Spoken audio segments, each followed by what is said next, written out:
I was pointing out to her all those were sales techniques. You're doing a Benjamin Franklin close. And I said, that's what that is. She didn't know what it was. I said, that's what that is. Selling timeshare. She knows how to sell. Well, one thing I came away from on that was she does all the stuff, but she's done it for not a long enough time that you can spot it. If you're a salesman, you can spot it. You know, you can spot exactly what she's doing. If you do it long enough, you do stuff and she reflects it. And it's not obvious. Right. That you do stuff and it's not very obvious. Well, people walk away smiling and don't even remember. The room they showed us was on top of the tower, overlooking the whole wine bed. I said, no way. I'm going to drop that much money and pay something on for the rest of my life. Yeah. You can't even die from it. You have to live it till you can. I didn't know that. Oh, yeah. How about that? And, wow. What a ride. One of the things you can't get rid of. Student loan debt and timeshare. The other thing is you have to sell a product that somebody wants, that truly needs, that they need. Not want. Exactly. Who needs a timeshare? Who needs, there's lots of stuff you can sell to make money at selling, but there's no need. Right.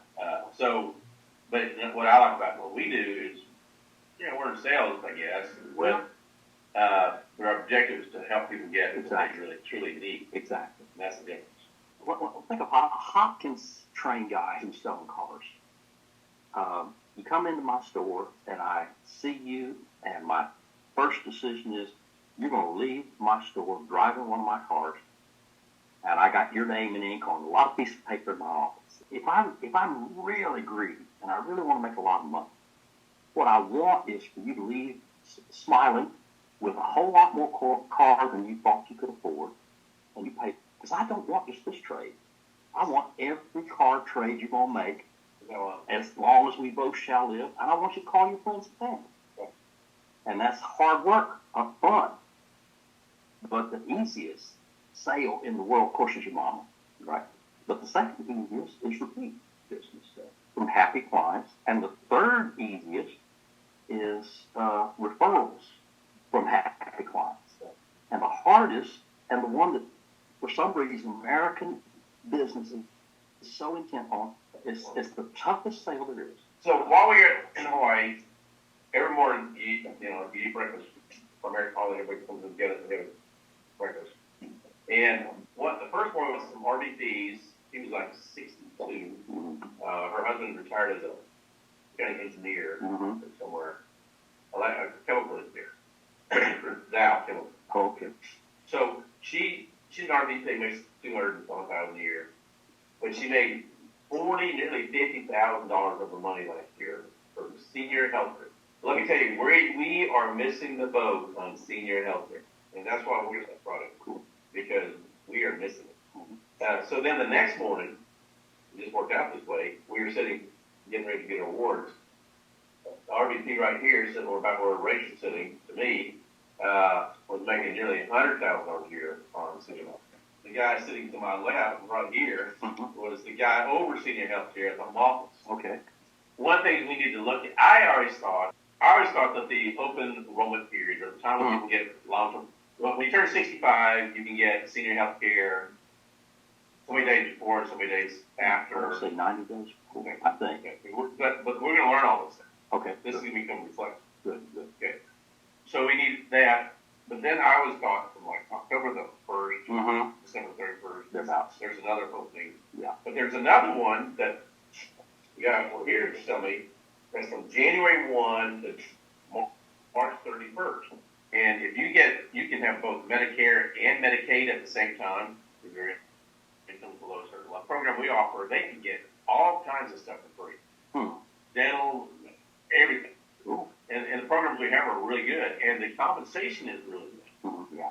Okay, so what I want us to do today, you want to feel well. But first of all, let's Google or go somewhere and see what Primerica has to tell us about senior health care. We need to know the compensation. I read the Bible, ancient Greek, the Old Testament Septuagint, and these are the ads that come up on the Septuagint site. Senior health care is the only program we offer where the client doesn't pay anything to get the product we're offering. paid. Now, in Georgia, you have to have a health care license. Yeah. We're in our state acceptable. But so we again have an advantage, and we're in Griffin, Georgia, because we're capital income of $34,000 a year. We should be cleaning up products, and down next to the bottom is Senior Health U.S. Okay. She doesn't like people give her excuses either. She says something. She said, "Well, what are some things you tell your clients?" And I said, "Well, you know, I have a client who's turned 65, or if I have a client who's already 65, they'll say, well, I already have one, and I'll kind of let it go at that point, right? I really don't see it." She said, "You really shouldn't do that." She said, "The government is always going to renew. There's always new products. You don't want to miss out on all the benefits you get. So get them at least to commit to at least seeing what's out there. Yeah. And then if it doesn't do any better, then that's fine. But so that's what she gets them to at least take the phone call." Okay, cool. Let me tell you, the number of people turning 65 right now, I can't remember what is it, 10,000 a day? Something like that. I'm the last one. The last of the baby. That's right. I'll be 60 next one. So the youngest baby boomer is 60. That's right. I was looking at training. It's got a bunch of PDFs, but down here you got all these videos. Client promo, Senior Health is a year-round opportunity. Good. Show me that one. Yes, sir. Grow your business with the Primerica Senior Health Referral Program. Let's listen to Willie, since he's going to be making $6 million a year. I know he's up to over 5.5 now. Yeah, they're going to try to have a little bit of advice before the convention. Yeah, hope he makes it. Hi, my name is William Naranjo, I'm Miami, Florida, and we're so excited to talk about the Senior Health Referral Program. It's helping us a lot in our hierarchy because in Florida is a lot of people who are retired and they need more information about this program. And with the referral system, they get the information they needed. We can help them to change the program, or we can help them to understand what they had or what they need. You know, rep gets $150.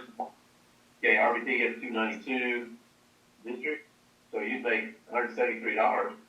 By the way, I looked at the latest 12-month cash flow, and Willie Ron is over $5.5 million.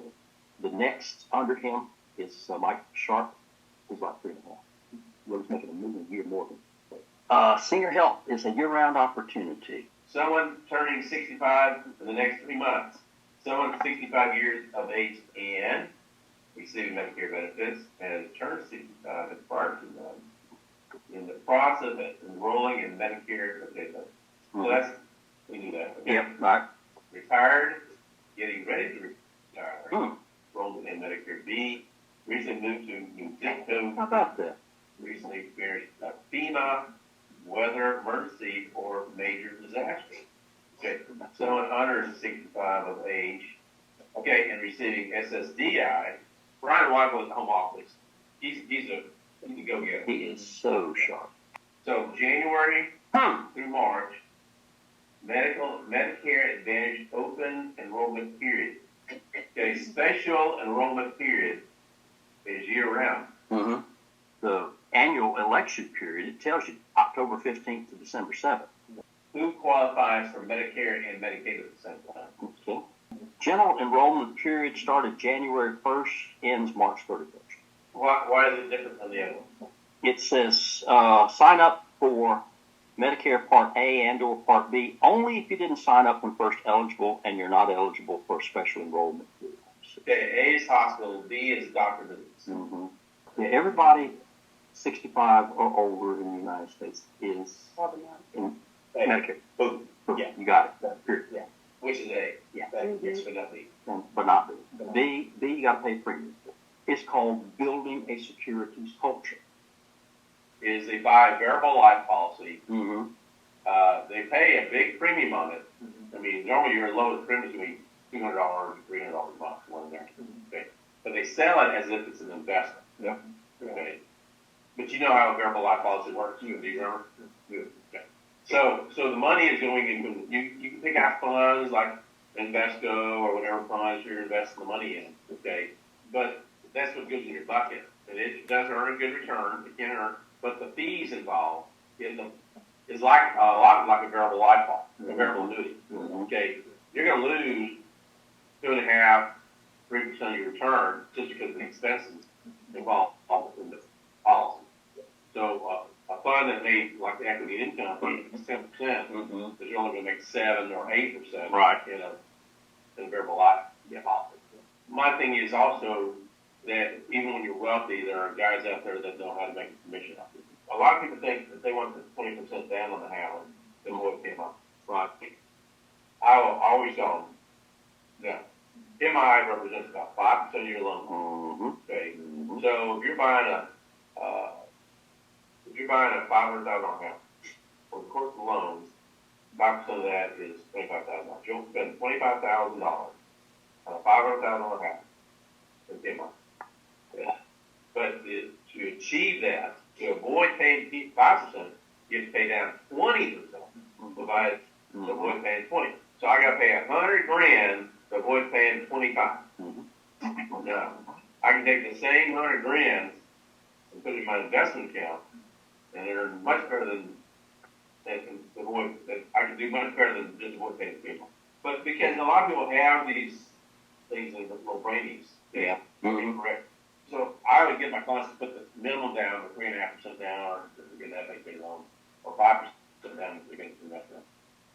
They finance the 95%. But what you can do, what we used to do is you'd get a client to do an 80-20 loan, where they get an 80% of the loan mortgage, and then they borrow the other 15% of the second.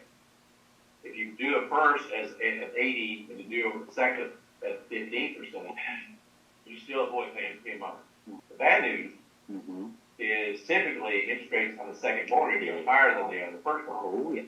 Oh yeah. So, in like the company we have to work with, Spring EQs. Spring EQ.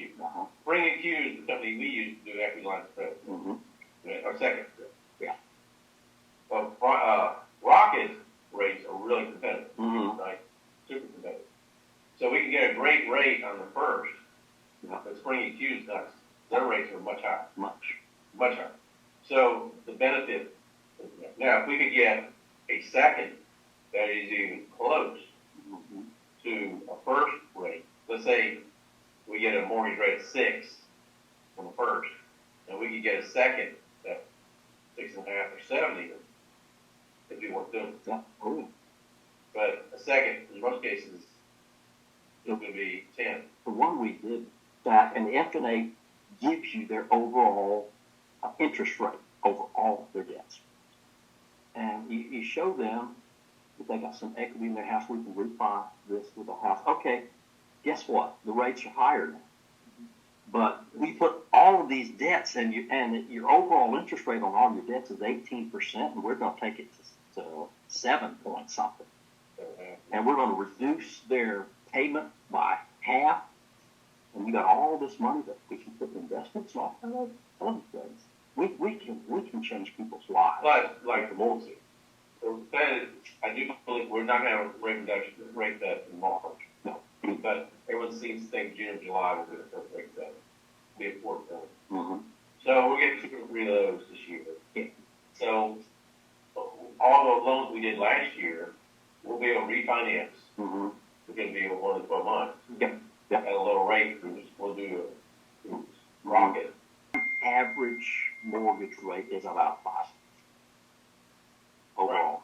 Right. And we're, right now, the last I looked, the base rate was 6.35. Right. It's been hanging at 6.5. It's down to 6. What Jim says is for every point the interest rate on mortgage goes down, the mortgage business triples. And there are like 1/3 the mortgage loan originators now that there were in 2007. Oh, yeah. There's a gadget, and that's what they call it, the gadget, that Rocket gives us access to, Affordable Home Gadget. And all of these programs that they have available, there's one, I can't remember the name of it now, and I downloaded the thing, I can't find it right now, I'll dig it up. We qualify for one that gives you, for applying, a $5,250 grant. And I mean grant. I mean, at the end of the day, you don't take the mortgage, you got $5,250. Right now, they got a program when they get all your stuff, if they don't have you an answer up or down in 2 weeks, they give you $2,500. Most of these programs do not do LLAP. You can go to a class. They do an online. They do a self-directed, and I think the deal's still going. You sign up for it, they'll front the cost, and they'll take it out of your commissions when we get licensed. So what I did to get ready for my license is I got the book. I always do better. I do better. How I do best study for anything is I'll get the book and I'll read it all cover to cover. You gotta understand my least favorite thing to do in life. Okay? So I do that because what I've learned to study, getting ready for tests, I'll go through it and read the whole thing and do all the little practice tests along with the book and all that. Then I'll go back and watch videos. So on YouTube, there's a pile of YouTube videos on mortgages. There's ladies, people all over the place that are teaching how to pass mortgages. So I watch these videos that remember all the formulas and the things you got to remember. You're watching videos, you're reading the book, and then after read the book, you start doing some more. It got pretty good, but still hung up on some different things. Because as I was taking tests, I was getting lower. I think my scores were as high as I wanted to be. So I started watching videos on YouTube, going back and getting in my brain, and eventually I was making whatever I scored past that. So then I sat for the exam. About 90% of the stuff I thought was going to be on the test was not. Okay, I had all these formulas in my head. All this stuff. Nearly none of that. That's right. Rocket is now have Rocket real estate. I would not be surprised if we are able to get a real estate license.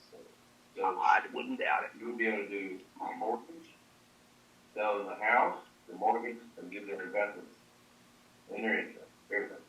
Virtually everything that's on the 26th, the home office does for you.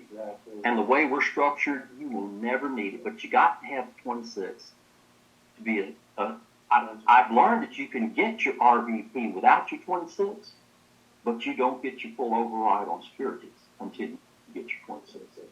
1/5 of our field force has securities license. That's how much more money we're making. Yeah, we make way more money on average. But that's why I got so fired up about senior health care, because I thought, I am leaving at least $50,000 a year on the table. The Primerica culture, I don't know why, is that securities is hard.